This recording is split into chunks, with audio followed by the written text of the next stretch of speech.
Blake Weston is used to building futures. As the CEO of a booming edtech empire in Miami, he's known for logic, precision, and a life run on schedule. But that all changes one rainy afternoon. Outside a hotel, he spots a young boy, huddled under a narrow awning, soaked but completely absorbed in a weathered notebook. Blake steps closer, and his heart nearly stops. The boy is reading his childhood diary, the same journal Blake lost decades ago when he was just another orphan trying to survive the silence. How did this boy find it? Who is he really? And why does it feel like fate is pulling them together? As Blake searches for answers, buried memories surface, pain he locked away, a connection deeper than blood, and a question that won't let go. What if this boy isn't just holding my past, but is part of my future? Stay with us as the truth unfolds, and if you believe some families are written long before we meet them, hit subscribe. You won't want to miss what comes next. The rain came down in steady sheets, coating the glass walls of the hotel in a dull, misty blur. Inside the lobby of the Ashworth Grand in downtown Miami, most guests stayed warm with cappuccinos and quiet conversation. But Blake Weston didn't have time for lattes or lounging. He had meetings stacked back to back and a private elevator waiting. Yet something tugged at him that afternoon. Something quiet, unnamed. Instead of heading upstairs, Blake turned toward the side exit, the one the bellboys rarely used. He stepped into the rain with just a black umbrella and a mind full of deadlines. That's when he saw the boy. Small, still, sitting under the thin edge of the hotel's stone awning, knees pulled close to his chest. Soaked jeans clung to his legs, and a damp hoodie hung from his narrow shoulders. But the boy wasn't crying or begging. He was reading, and not just flipping through pages. He was immersed, as if the words on that weather-stained paper were the only thing holding him upright. Blake paused. The boy's fingers clutched a frayed, leather-bound notebook. It looked old, very old. The edges were curled, the spine cracked in 3 places, and yet the boy turned each page gently, like it meant something sacred. Blake stepped closer, slowly. "Hey," he said quietly, "you okay out here?" The boy looked up, startled. His eyes were wide and brown with something behind them. Curiosity, maybe. Or caution. He didn't speak, but he didn't run either. Blake crouched a little, keeping a respectful distance. "Sorry," he said. "Didn't mean to scare you. I noticed that book you're reading." The boy's gaze dropped to the journal. He hesitated. Then, carefully, he turned it around. Blake's breath caught in his throat. He knew that handwriting, not vaguely, not in passing. He knew it. Every curl of the G, every jagged edge of the K. It was his. Not recent, not refined, but his, from another life, from a time when words were his only comfort. That was his childhood journal, the one he lost when he was 9 years old. The one that vanished during the relocation from St. Clair's orphanage to the state facility. He had cried for days. Not because he missed the food or the dorm room, but because that journal held the only pieces of himself he dared to put into the world. Blake blinked hard. "Where did you get that?" he asked, his voice softer now. "That book. It used to be mine." The boy studied him for a moment. Then he whispered, "I found it, in my mom's box, with her stuff, after she passed." Blake's heart twisted.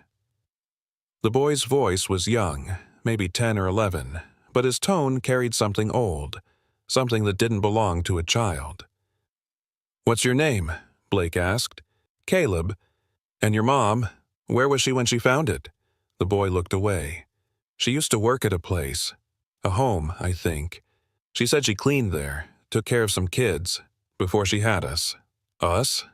My sister and me, Caleb murmured. We live with my sister now. The journal suddenly felt heavier in Blake's mind. This wasn't coincidence. It couldn't be.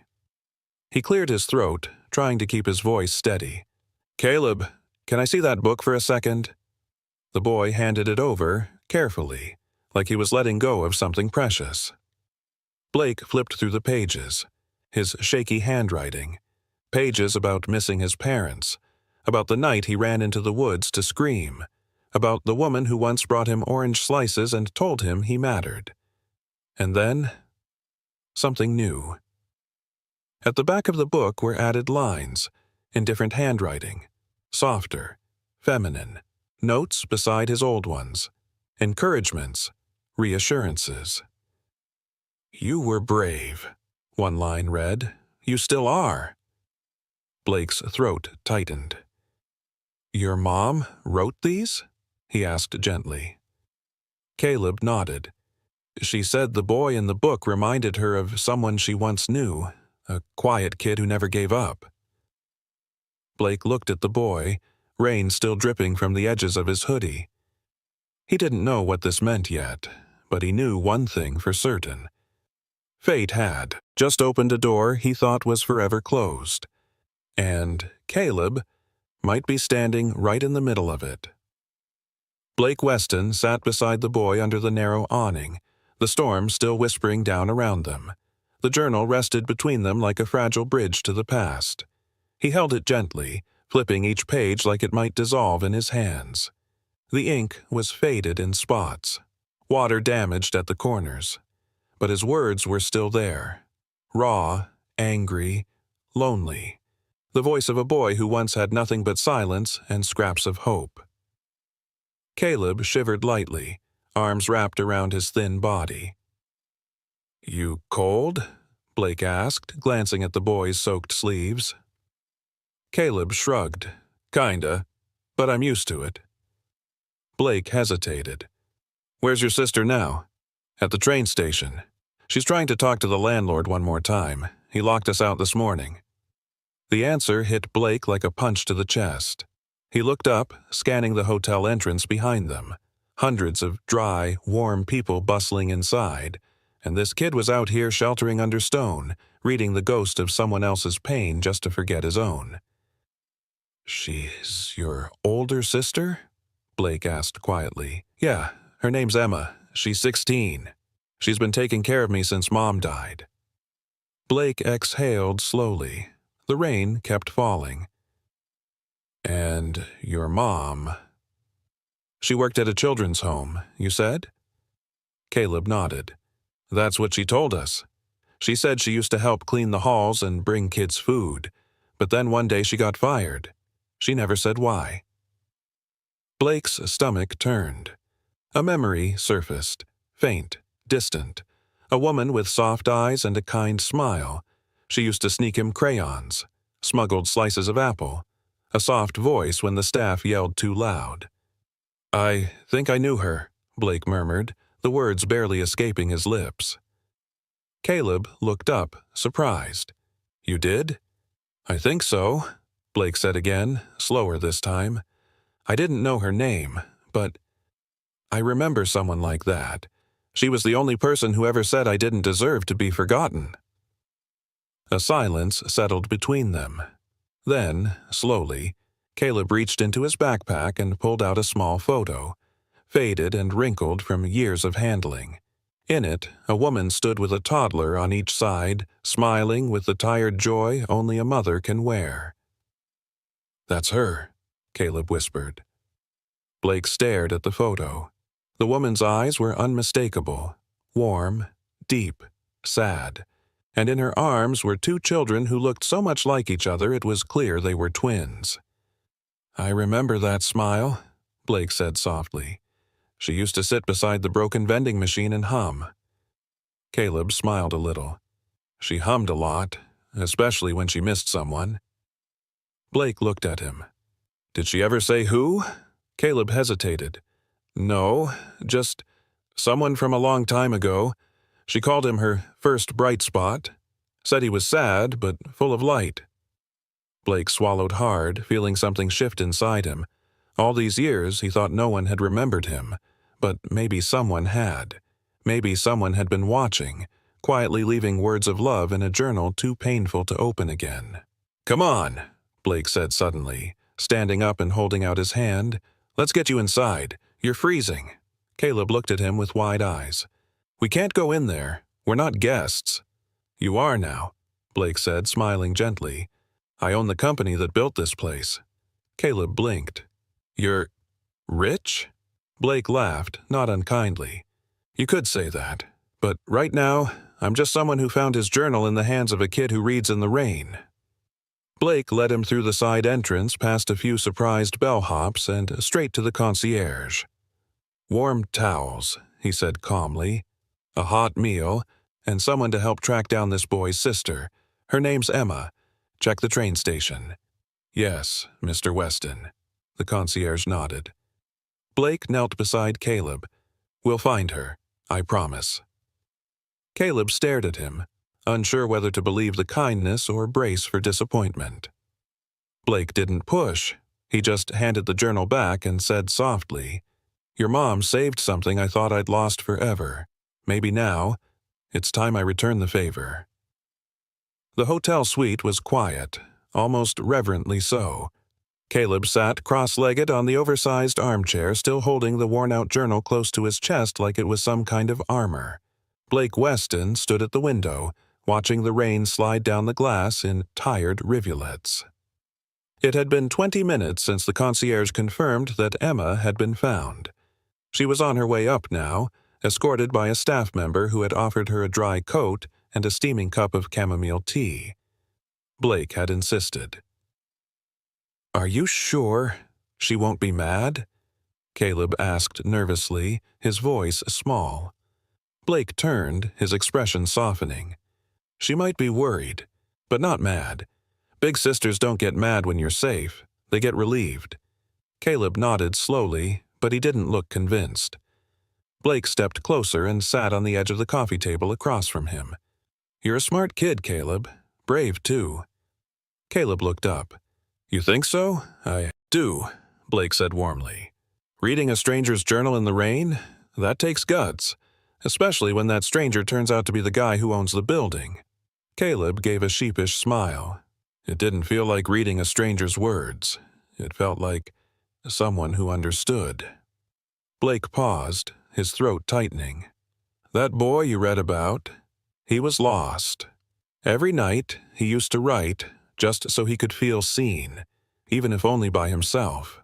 "Is that why you wrote all those questions in the back?" Caleb asked, flipping the journal to a page near the end. "Like, why wasn't I enough to keep someone from leaving?" Blake's heart squeezed. He hadn't remembered writing that, but the moment he saw the line, it flooded back. The orphanage hallway, the slammed door, the silence that followed. "Yeah," Blake said quietly. "That was the night I turned 12. Caleb closed the book gently and held it out. "I think this still belongs to you." Blake didn't take it. He just looked at the journal, then at Caleb. Maybe it belongs to both of us now." Just then, the knock came. Caleb jumped to his feet. Blake nodded toward the door. "Go ahead." Caleb darted to open it. There stood Emma, drenched, pale, and out of breath. Her eyes locked on Caleb instantly, and she dropped her tea without noticing. She wrapped him in her arms like she hadn't breathed since he disappeared. "I told you to wait," she cried, her voice cracking. "You scared me half to death." "I'm sorry," Caleb mumbled into her coat, "but I found something. Someone." Emma's eyes flicked up, confused. Blake approached slowly, his presence both commanding and gentle. "I'm Blake Weston," he said softly. "Your brother gave me back something I thought I'd lost forever." Emma held Caleb a second longer before straightening, trying to regain composure. "You're the guy from the journal?" Blake smiled faintly. "And you're the sister who keeps this little explorer alive." She hesitated. "We didn't mean any harm. He just saw something. We didn't know whose it was." "It's okay," Blake said sincerely. "No harm done. In fact, quite the opposite." She glanced at the hotel room, then at her brother. "We can go. You've done enough." Blake shook his head gently. "I'm not asking you to leave.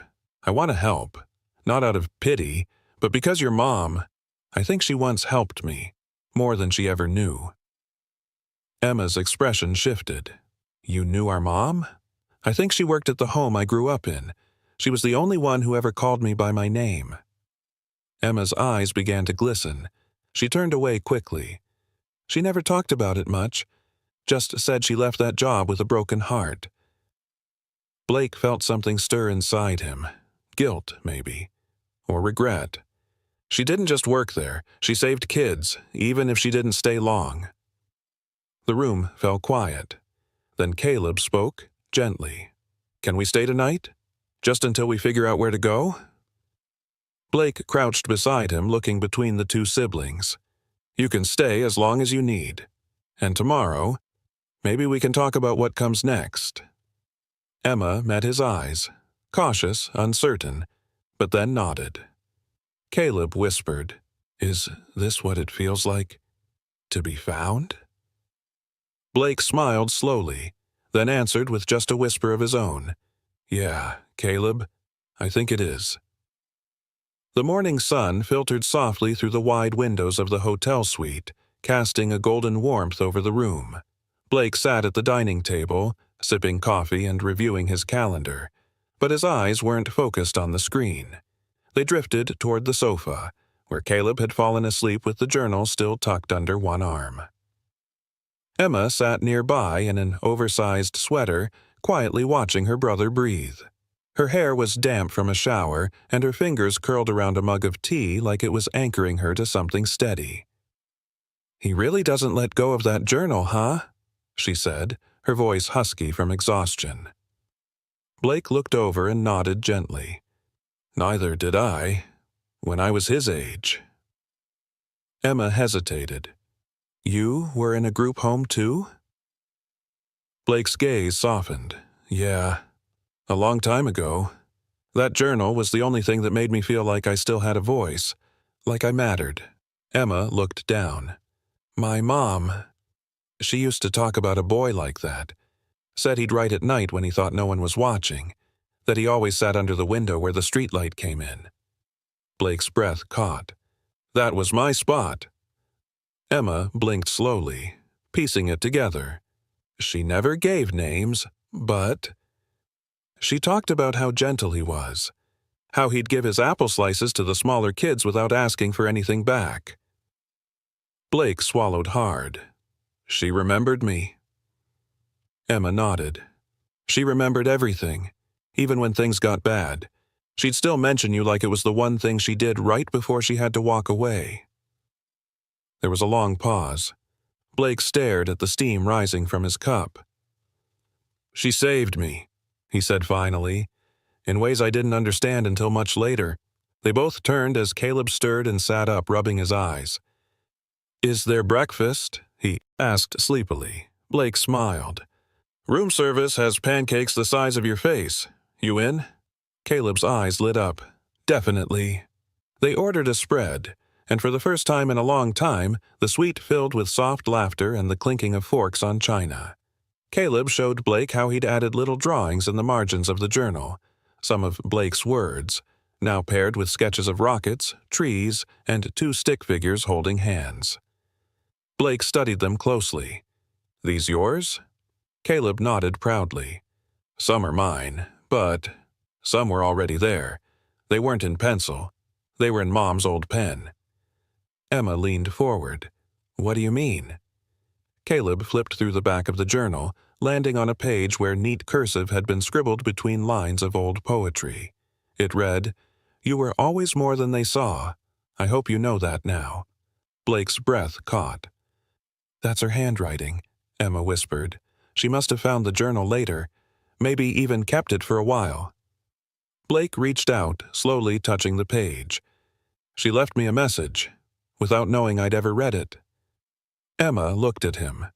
"Or maybe she hoped one day you would." Later that day, the three of them took a cab to the last known address Emma had for their childhood neighborhood. It was a small brick building, partially converted into a community center now, with faded murals and cracked sidewalks. The director, an older woman with kind eyes, met them at the door. "Blake Weston?" she said, stunned. "You used to sit right there under the window. You've grown into quite the legacy." Blake smiled faintly. "I'm just trying to make sense of what I left behind." The woman led them inside and up a narrow stairwell to a small office. She pulled out an old folder from a drawer labeled Weston B. "I kept this," she said softly, "in case you ever came back." Inside were photocopies of old intake forms, faded photos of a skinny boy with big eyes, and a staff note that read, "Quiet, bright, tends to comfort others before himself." Blake read it silently.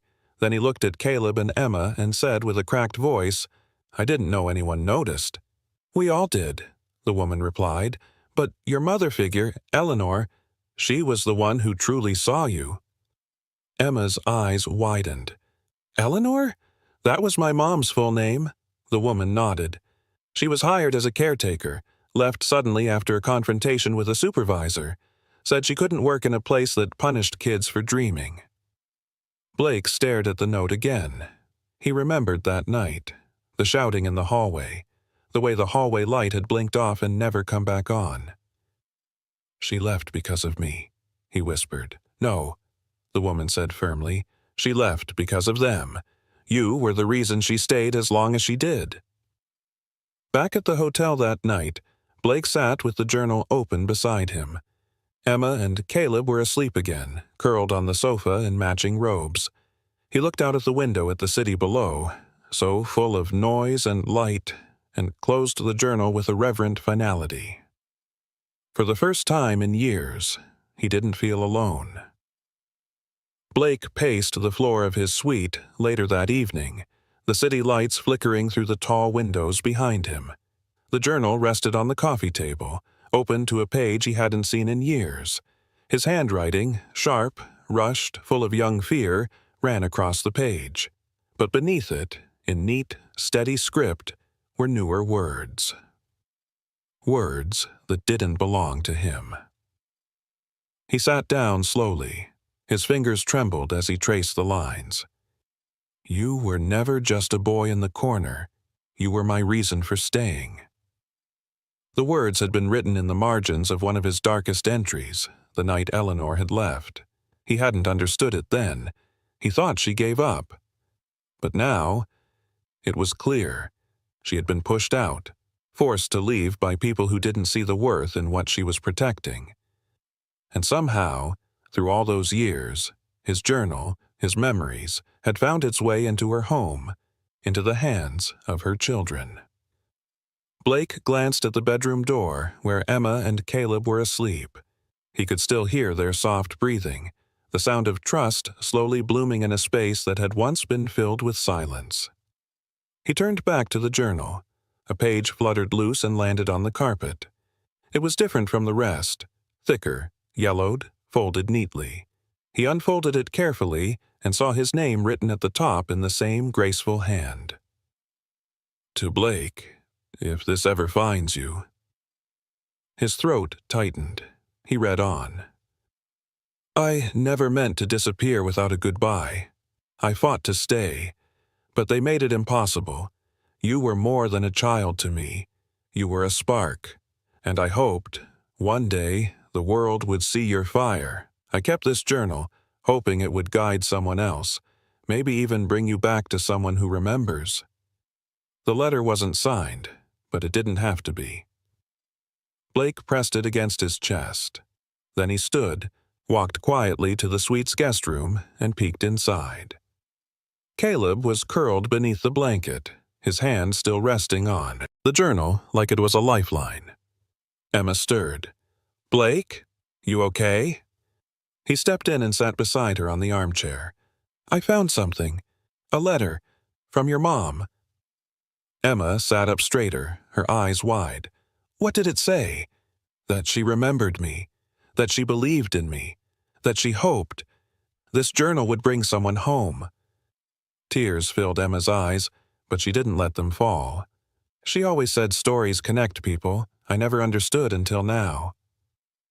Blake reached out and took her hand gently. Emma, your mom gave me hope before I even knew how to spell the word, and I think she gave me you two for a reason. Emma looked down. I've been trying to hold things together since she died, but sometimes it feels like we're just falling apart, piece by piece. Blake's voice softened. Then maybe we build something new together, not to replace her, but to honor her. The next morning, Blake made a decision. He canceled every meeting on his schedule, sent a message to his executive team. Then he took Emma and Caleb shopping for school supplies, new clothes, and tablets. They laughed as Caleb tried to test every touchscreen game in the store. Emma helped Blake pick out a laptop for her online classes, her voice tinged with quiet gratitude. They spent the afternoon back at the suite, sprawled across the floor. Blake showed them how to code simple logic puzzles. Caleb made a rocket that launched when he clicked a button. Emma built a journal app with a lock screen that required a riddle to open. Blake watched them with awe. It wasn't just their intelligence. It was the light behind their eyes, the kind of curiosity that couldn't be taught in classrooms. That night, as they ate takeout on the balcony, Caleb looked up suddenly and asked, Blake, are you going to leave us too? The question hit him like a punch to the ribs. No, Blake said softly, placing his hand on the boy's shoulder. I don't plan to leave again. Emma said nothing, but her gaze lingered on him for a long, silent moment, like she was testing the weight of those words, seeing if they would hold. Blake met her eyes and nodded gently. I mean it. That night, when the city had quieted and the sky turned velvet blue, Blake sat at his desk and opened a blank page on his laptop. For the first time in over a decade, he began to write, not as a CEO, but as that same boy who once sat under the orphanage window, scribbling dreams into the dark. And this time, he wasn't writing alone. The next morning, Blake found himself standing outside an old stucco building, its faded sign barely legible through the rust and chipped paint. West Haven Children's Home, it read. The place looked smaller than he remembered, quieter, as if the years had worn down its edges, just like the memories in his mind. He took a breath, stepped through the gate, and was immediately hit by a smell he hadn't expected. Old wood, lemon polish, and something that reminded him of oatmeal mornings and laundry detergent. A woman with silver-streaked hair and reading glasses perched on her nose greeted him from behind the front desk. Can I help you? Blake hesitated. I'm looking for someone. Eleanor Jennings. She used to work here, maybe 20 years ago. The woman blinked, then slowly nodded. You're Blake Weston, aren't you? Blake looked up, surprised. You know me. I was here when you were a boy. You had a habit of sneaking extra toast from the kitchen. You wrote in a notebook that you guarded like treasure. He chuckled softly. That sounds about right. She stepped around the desk. My name's Linda. I took over after Eleanor left. She was special to you, wasn't she? Blake's throat tightened. She was the only one who made me feel like I mattered. Linda's face softened. Eleanor was like that with everyone, but with you, it was different. She treated you like her own. Blake nodded slowly. Then why did she leave? Linda paused, her voice quieter. There was a dispute. A new administrator didn't like the closeness she had with some of the children, said it blurred boundaries. One day, she just packed up and left, no warning. Blake clenched his fists, his heart aching at the thought. She didn't want to leave. She was forced. Linda gently placed her hand on his arm. I think she tried to find you afterward, but once you were placed with that private boarding sponsor, your records were sealed. She never gave up, he whispered. She wrote in my journal. years later. Linda looked at him curiously. You found it? Blake nodded. A boy had it. Caleb. He said his mother found it in a box at a thrift store. That boy, he's Eleanor's son. Linda gasped. She had children? Twins. Caleb and Emma. She died a few months ago.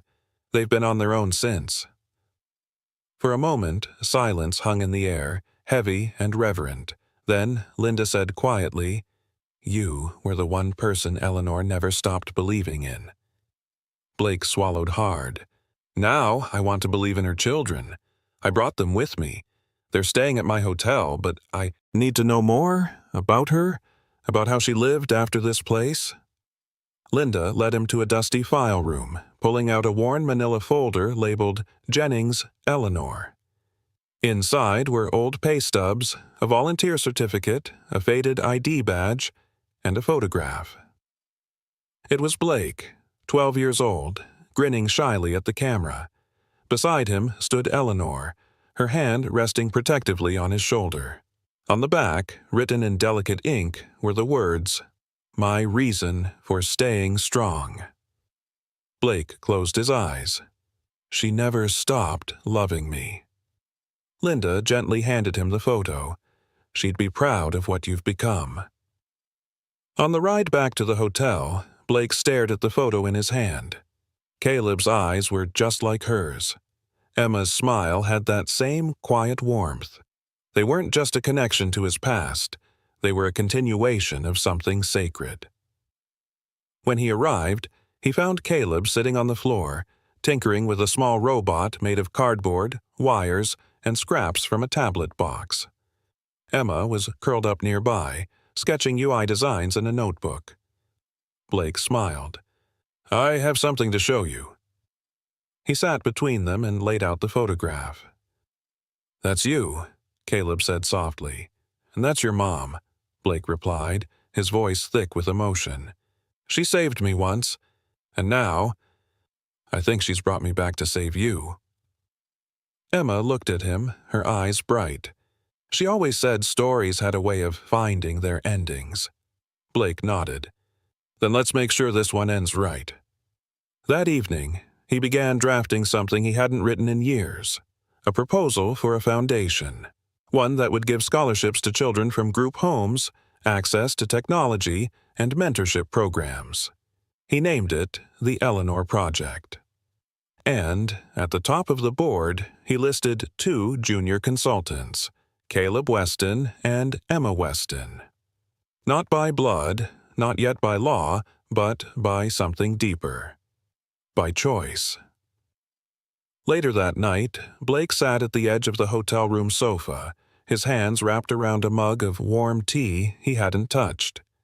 Rain tapped gently against the glass, a steady rhythm that filled the quiet space. Across the room, Caleb and Emma were fast asleep, their heads resting against each other on the second bed. One of the hotel robes was wrapped around Emma like a blanket. Caleb's fingers still clutched a mechanical pencil. Blake smiled softly.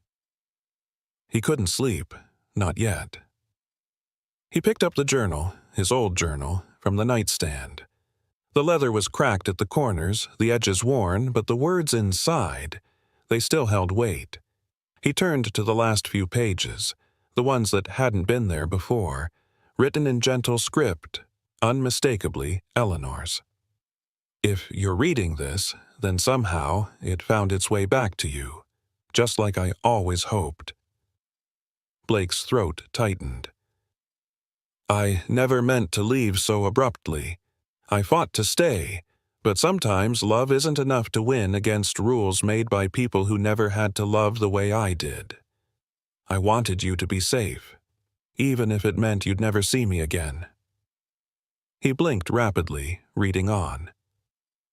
I kept writing in case the world worked a small miracle, and if this journal ever found its way into the hands of a boy looking for answers, I hope he knows. He was never forgotten, not for a day, and if he has children of his own now, I hope he loves them the way I loved him. Blake closed the journal, overwhelmed. He pressed it gently to his chest. The next morning, he He woke up to Caleb standing beside him, holding 2 steaming cups of coffee, one black, one with cream. "I didn't know how you'd take it," Caleb said quietly, glancing down. Blake took the cup with cream. "Thank you." They sat in silence for a moment before Caleb spoke again. "Emma and I used to wonder if Mom had family. She'd always say, 'Not all family looks the same. Sometimes they find you in unexpected places.'" Blake turned to him. "She was right. I think she was preparing you. Preparing me, too." Caleb looked away, his voice cracking. "People say they'll help, but they always disappear. We've been through so many homes, Mr. Weston." "Call me Blake," he said gently, "and I'm not going anywhere." A knock came at the door. It was the hotel concierge. "Mr. Weston, a social worker's here to see you. Something about custody paperwork." Blake felt his stomach turn. "Send them up." When the door reopened, a tall woman with a clipboard stepped in. "Good morning. My name is Teresa Miles. I'm from the county's Child Welfare Office. We received an inquiry about 2 minors in your care, Caleb and Emma Jennings." Blake nodded slowly. "Yes, I asked my assistant to begin the process for legal guardianship." Teresa glanced at the kids, then back at him. "I'll need to review your home environment, financial situation, and, most importantly, your connection to the children. Do you have any biological or legal relation?" Blake hesitated. "No, but their mother, Eleanor Jennings, she raised me at West Haven. She was the closest thing I ever had to a parent." "I understand," Teresa said kindly, "but emotional ties don't always satisfy legal requirements. Unless we can prove blood relation or documented intent, the guardianship may not be approved." Caleb stood up. "We don't want to go with anyone else." Emma's eyes filled with tears. "Please don't separate us again." Blake stepped between them. "You won't be. I promise." Teresa sighed softly. "I'll do everything I can to advocate for you, Mr. Weston. But without a legal thread tying you together, the process gets difficult." After she left, Blake sat down heavily. "Don't lose hope," Emma whispered. "Mom wouldn't have brought us to you if she didn't believe." Blake looked at her, then at Caleb, then at the journal. Maybe there was a thread, something deeper than legal forms. He opened the journal again, flipping to the back cover. There, in faint pencil beneath the binding, was a scribbled note. "If anything happens to me, look for Blake Weston. He is family." Blake exhaled slowly. It wasn't a will, but maybe it was enough to prove intent. And if not, then he'd fight for them, the way Eleanor once fought for him. The morning after Teresa's visit, Blake sat in his office on the penthouse floor of Weston Learning HQ, the journal open in front of him, the city skyline glowing behind him. But he wasn't focused on the buildings or the rising stock numbers scrolling across the screens. His mind was with 2 kids curled up in a hotel room, and with a woman who once saved him just by believing he mattered. He flipped to the back cover again. The faint pencil note stared back at him. "If anything happens to me, look for Blake Weston. He is family." Was it enough? He didn't know, but he had to believe it was a start. His assistant, Danny, stepped in quietly. "Blake, I contacted the county. That note, it's not a legal will, but it might show intent. The social worker said if we could confirm Eleanor's handwriting, it might help." Blake nodded slowly. "Let's find someone who knew her well enough to confirm it." Danny hesitated. "There's one more thing. I tracked down someone from the old West Haven orphanage records, a former supervisor who still volunteers at a senior care center. Her name's Lorraine Green." Blake stood up immediately. "Schedule a meeting." That afternoon, Blake drove across town to the senior care home. The past clung to the place like a faded photograph. Peeling paint, rusted swings, a forgotten mailbox. But when he stepped inside, he was greeted by warmth. Not in the furniture or the walls, but in the eyes of the woman who stepped forward. "Lorraine?" he asked softly. She squinted at him, then gasped. "Blake Weston! My goodness, you've got your father's jaw and your mother's eyes." Blake blinked. You remember me?" She chuckled. "Of course I do. You used to sneak out after curfew to write by the window. Said the stars helped your words make more sense." He laughed, the memory catching him off guard. She reached for his hand. "I never forgot the quiet boy who kept too much pain in his chest." Blake gently placed the journal in her hands. "Do you recognize this?" She opened it, her breath caught. "Oh, Blake. I remember this. You cried when it got lost during the big move." He flipped to the last page. "Do you recognize the handwriting?" Her eyes scanned it carefully. Then, with tears building, she nodded. "That's Eleanor's script. She used to write in the margins of books, always in that soft slant." Blake let out a breath. "I'm trying to get custody of her kids. They're all alone. And I want to be their home." She closed the journal gently. "Then you fight, just like she did for you."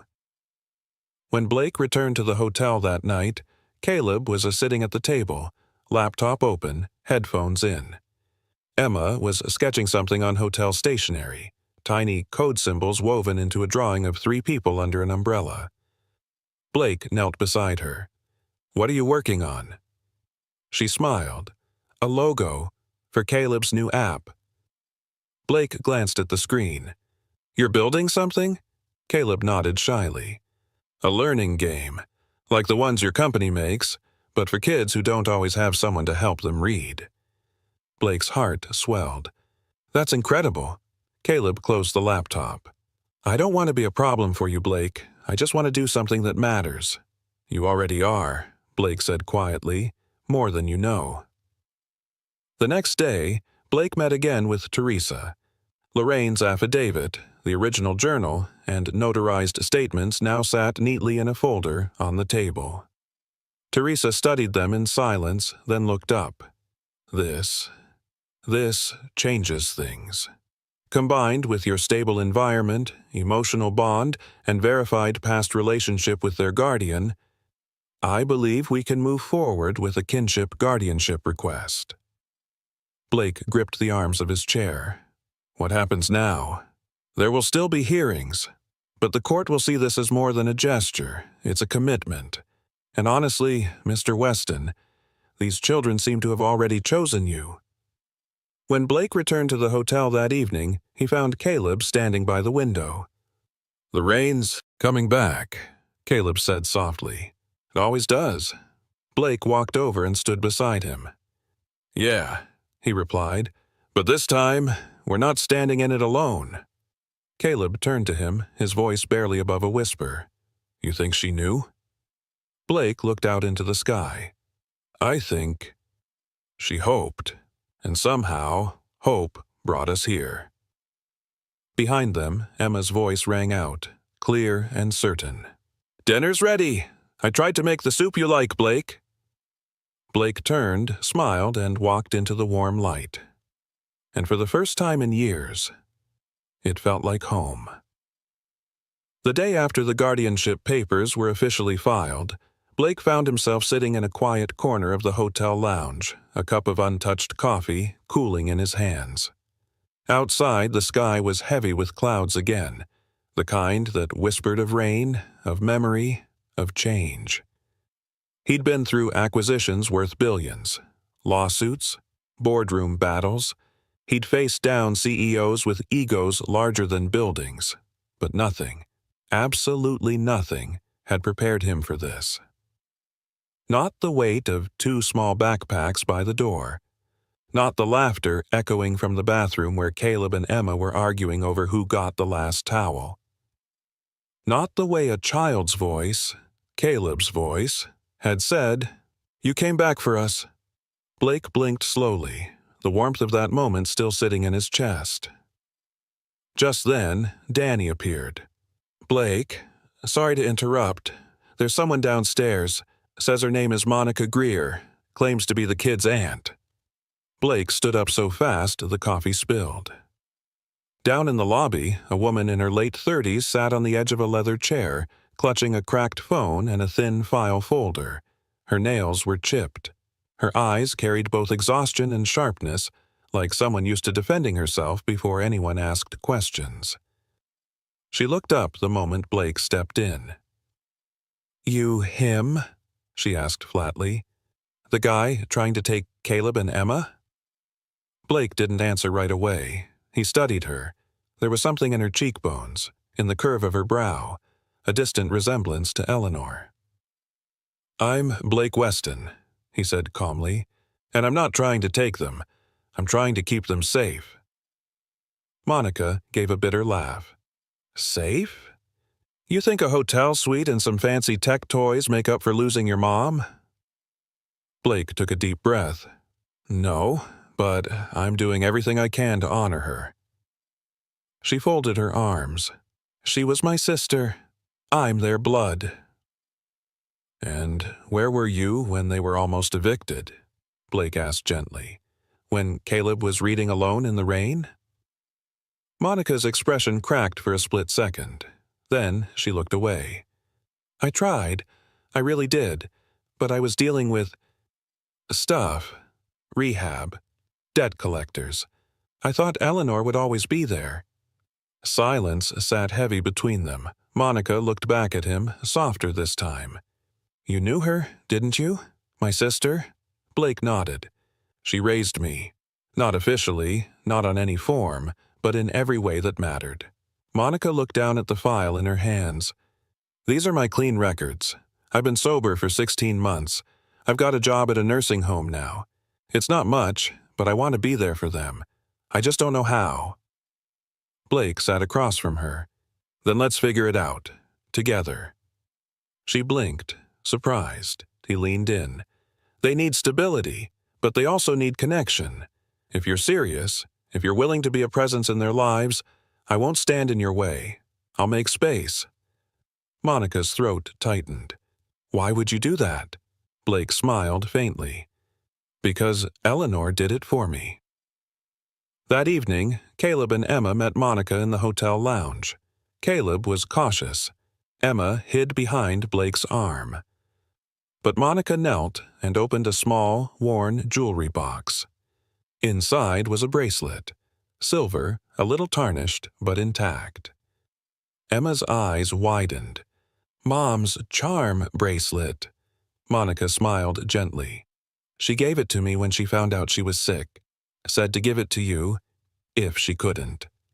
Caleb stepped forward slowly. "Do you remember her voice?" Monica nodded, eyes glistening. "She used to sing this lullaby to us. River Moonlight. You remember that?" Emma gasped. "She sang that to me when I had a fever, and just like that, the wall began to melt." They talked until the city lights blinked on outside. Monica didn't force anything. She just listened, answered softly, let them lead. Later, when the kids had gone to bed, Blake walked Monica to the elevator. "I don't know how to be an aunt," she whispered. "Not really." "You don't have to know everything," Blake said. "Just start by showing up. They'll do the rest." Monica nodded, blinking back tears. As the elevator doors closed, she looked at him one last time. "You're not what I expected." Blake gave a small, tired smile. "Neither are they." Back in the suite, Caleb was curled up on the couch, flipping through the journal again. Emma sat beside him, holding the bracelet like it was made of gold. "Blake?" Caleb asked, looking up. "Can we keep seeing her?" Blake nodded. "Of course. She's part of your story." Caleb smiled. "So are you." Blake walked over, knelt beside him, and gently closed the journal. "We're not done writing it yet," he said quietly. "This is just the middle." Outside, the rain began to fall, but inside, the world felt a little warmer. The next morning, the city woke slowly under a gray sky, as if it too was learning to begin again. Blake stood by the window of the suite, watching the drizzle streak down the glass. Behind him, the sound of soft footsteps grew louder. Caleb, still in pajamas, rubbing sleep from his eyes. "Do you always wake up this early?" Caleb asked, stifling a yawn. Blake chuckled gently. "Only when something's on my mind." Caleb wandered over and looked outside too. "Do you miss her?" he asked quietly. Blake didn't need to ask who. "Every day," he said softly. "She raised me when no one else would. Gave me something I didn't even know I needed." Caleb's voice dropped. "Like family?" Blake nodded slowly. "Exactly like that." The boy hesitated. "I think she wanted us to find you." Blake turned. "Why do you say that?" Caleb walked to the side table and carefully opened the diary, the old leather one Blake had lost so many years ago. He flipped past the pages until he found the one with the recent handwriting. "This entry," he said. "It wasn't here before. Mom added it after she found it."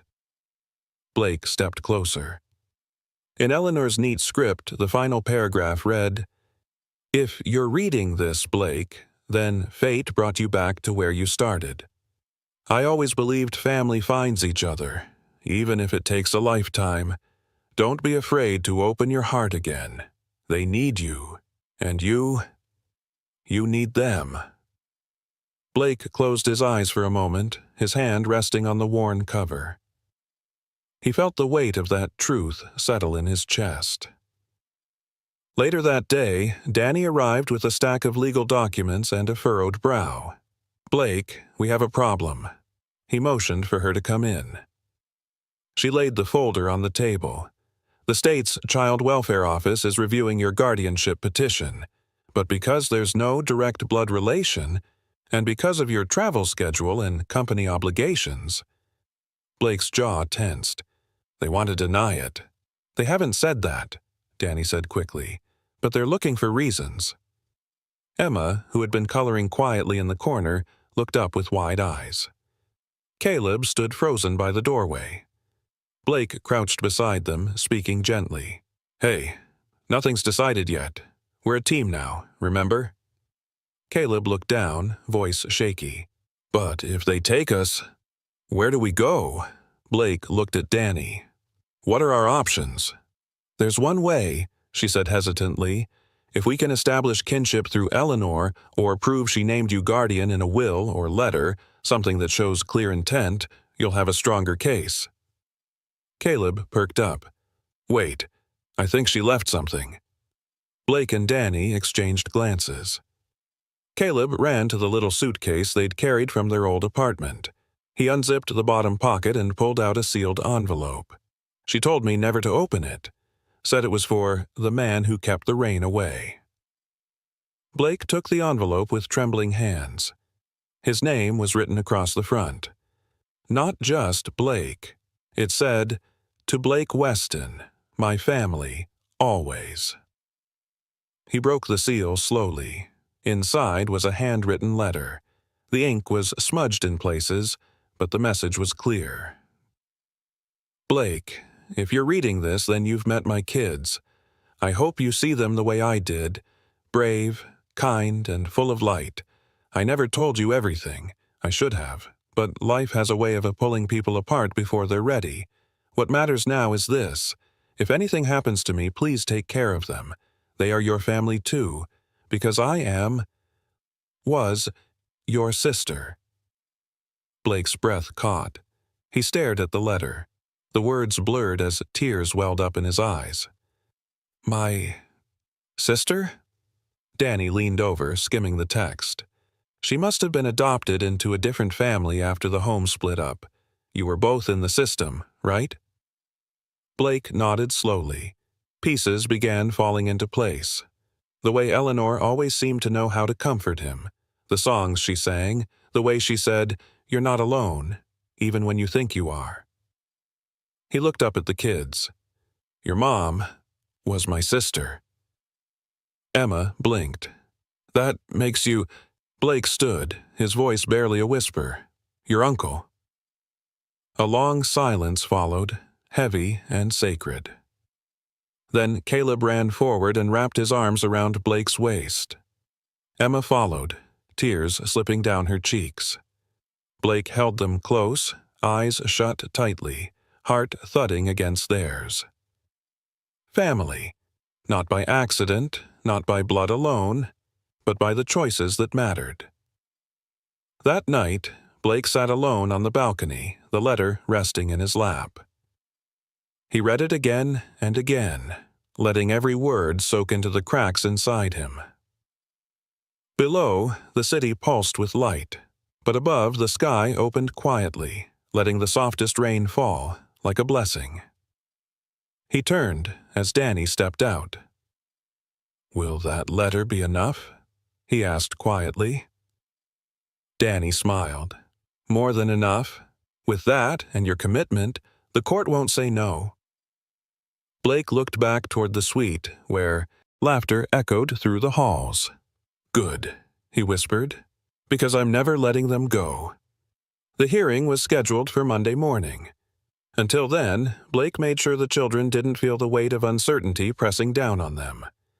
He canceled all his meetings, turned off his phone, and focused completely on being present. That Sunday, he took Caleb and Emma to a quiet beach just outside the city. The rain had finally stopped, leaving the world smelling of sea salt and soft earth. The waves were calm, gentle, almost like they too were catching their breath. Caleb kicked off his shoes and darted toward the water. Emma followed, squealing with laughter, her arms outstretched like wings. Blake stood back for a moment, letting the scene sink into his soul. Then he sat on a bench and opened the diary again. His own words from decades ago stared back at him, but this time they weren't lonely. Beneath them, in Eleanor's soft cursive, were notes, encouragements, memories. And then, Caleb's handwriting joined hers, spelling errors and all. It had become a family journal, a legacy of hope. Blake smiled softly and ran his fingers over the page. That's when Caleb came running back, breathless. "Uncle Blake, come see what Emma found!" Blake stood and followed him toward the rocks where Emma was crouched. In her hand was a perfectly smooth white stone, shaped almost like a heart. She held it up. "For Mom!" Blake swallowed hard, kneeling beside her. "It's beautiful," he said gently. Emma whispered, "Can we give it to her tomorrow? At her grave?" He nodded. "Yes, we'll go before the hearing." The next morning dawned bright and still, the kind of morning that felt significant. Blake drove them himself.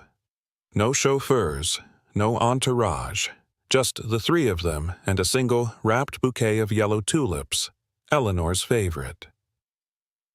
They stood quietly at her gravesite, the stone simple and worn, but lovingly maintained. Caleb laid the journal down beside the flowers. Emma placed the stone gently on top. Blake stood in silence, the wind tugging gently at his coat. He whispered, "I found them, Ellie.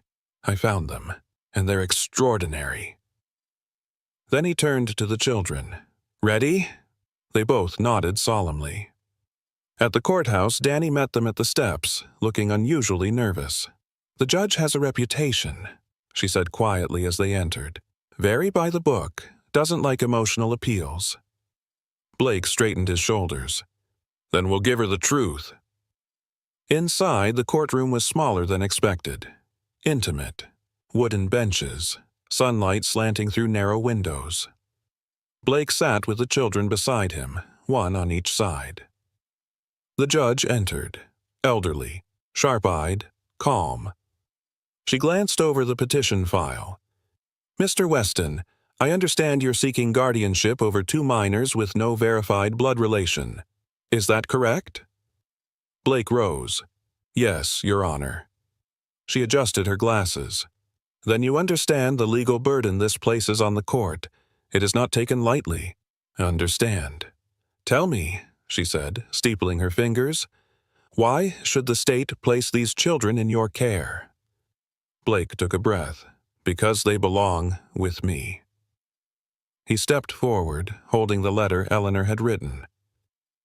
"This is from their mother, Eleanor. She raised me when I was a lost, angry boy in the system.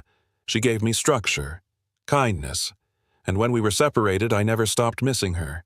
I didn't know until recently that she was my sister by blood. I only knew she loved me." He paused. "She found my journal in that orphanage, saved it, wrote in it, left it for her son. It led them to me, not by accident, by intention." He opened the letter, read aloud the words Eleanor had written, then he added, voice trembling, "They aren't just family by law. They're family by love, by choice, and I will give them everything I never had." The judge listened silently. Then she looked at Caleb and Emma. "Do you feel safe with Mr. Weston?" she asked gently. Caleb sat up straighter. "Yes, ma'am. He reads with us every night." Emma added, "And he lets us talk about Mom. He doesn't try to replace her. He just stays." The judge's expression softened, just slightly. She looked back at Blake. "One final question. Are you prepared to give up your CEO title if the court deems your travel or obligations excessive for guardianship?" Blake didn't hesitate. "I already have," he said quietly. "I stepped down yesterday." A murmur rippled through the room. Blake continued, "I founded that company to change how kids learn, but none of that means anything if I can't be there for these two. They're my future now." The judge was silent for a long moment, then she nodded. "Guardianship approved." Emma gasped. Caleb clapped his hands together, grinning through tears. Blake closed his eyes, overwhelmed. It was done. That evening, back at the hotel, Caleb handed Blake a small, wrapped box. "What's this?" Blake asked. Caleb shrugged. "We made something for you." Blake opened it carefully. Inside was a tiny, hand-painted wooden plaque. Carved into it were the words, "Family isn't found, it's built." Blake's voice caught. "Did you come up with this?" Emma giggled. "Caleb did. I just painted the stars." Blake smiled through tears, then pulled them both into a long, quiet hug. Outside, the rain returned, but inside their suite, it was warm. It was safe. And for the first time in a long, long while, it was home. It was 6 months later, and the auditorium was packed. Not for a tech expo, not for a shareholders' briefing, but for something Blake Weston never thought he'd stand on stage to witness, let alone introduce. Behind him stood a large screen that simply read, "The Memory Code." In the front row sat Caleb and Emma, both dressed in neat clothes that didn't try too hard, just enough to show this day mattered. Blake stepped up to the podium, smiling humbly. "I used to believe success came from strategy," he began, voice calm but full of feeling. "From being the smartest person in the room, or building the next best thing." He paused, glancing toward the children.